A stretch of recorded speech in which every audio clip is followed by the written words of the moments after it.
আগে একটা সাপুরিয়ার কাছ থেকে এই সুন্দরী সাপটা আটক করেছিলাম। দেখুন, এটা হচ্ছে কালনাগিনী, অসম্ভব সুন্দর একটা সাপ। আমি এটাকে সুন্দরী সাপই বলি।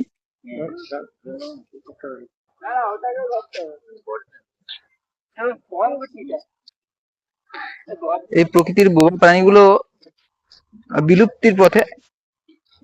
এই ধরনের সাপুরিয়া বলুন বা এই ধরনের লোকগুলো এদেরকে বিলুপ্তির পথে নিয়ে যাচ্ছে। আর দেখুন, আমরা আটকে ছিলাম, মোটামুটি ওকে আজকের এই প্রাকৃতিক পরিবেশে মুক্ত করে দিচ্ছি।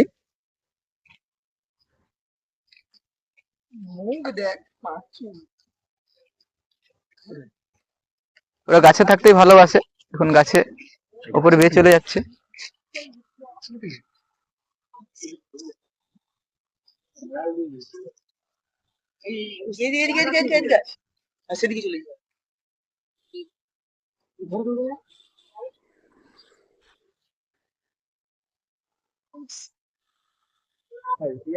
ওরা গাছে থাকতেই ভালোবাসে, খুব সুন্দরভাবে গাছে চলে গেল।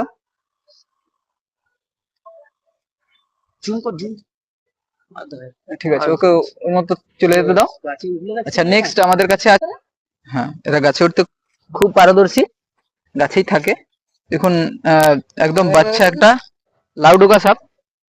এরা নাকি চোখ তুলে নেয়। দেখুন, চোখ তোলার ক্ষমতা একটা সাপের নয়। সাপটার সাইজটা দেখুন কতটা সরু, আর মুখটা দেখুন কত ছোট, পাখির মতো খুব সুন্দর মুখ।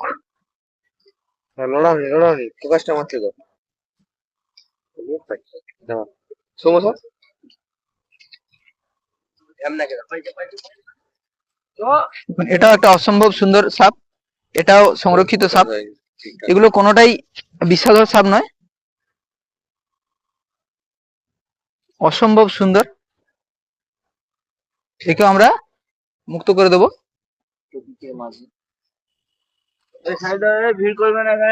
এটাকে গিম্বল সাপও বলা হয়, কারণ এর একটা স্বভাব আছে কিরকম, মাথাটা এক জায়গায় রেখে পুরো বডিটাকে নাড়াতে পারে।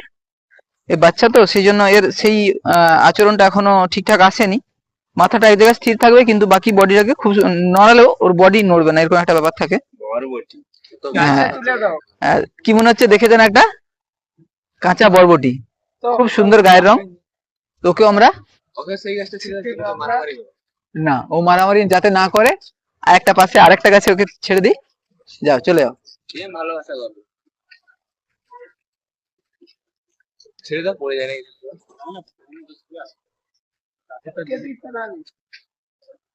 দেখছি তো দাঁড়িয়ে যাবে কিন্তু। আরে সাল, এরকম ক্যাপাসিটি আছে। বালিবোড়াটাকে আমরা এখানে ছাড়বো না। বালিবোড়া ছিল, আপনারা দেখেছেন। বালিবোড়াটাকে আমরা ছাড়তে পারবো না, কারণ আমাদের এলাকায় বালিবোড়ার জীবনযাপনের জন্য পর্যাপ্ত নয়, তাই ওটাকে আমরা ডিপার্টমেন্টের হাতে তুলে দেবো।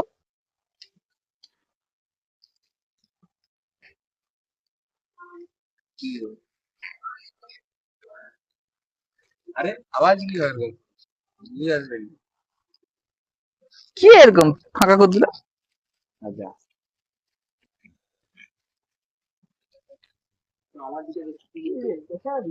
ওইখানটা কিন্তু লাম মারবে চোখের উপরে, চিন্তা ভাবনা রেখে।